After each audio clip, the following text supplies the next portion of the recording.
Dorong nang Dandang Mangure. Wah, iya kan. Kudu ngati-ati iki pokoke.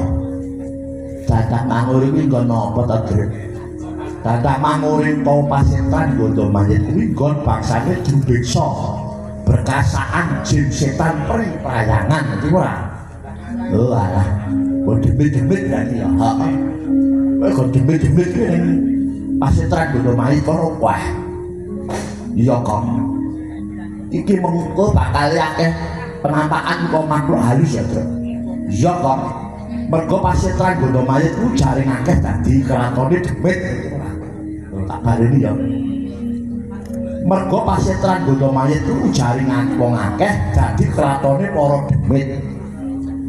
Malah kebeneran nek ngono. Lah kok beneran piye? Aku arep golek dulu ben cepet sugih. Wo, bola-bali wong iso bola-bali. Lae.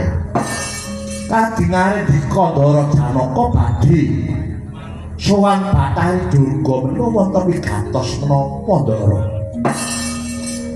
Aja-aja Ndara Janaka kuwi arep golek dulu dadi. Oh, wong Candagong iki ngomong sak dhewe ae.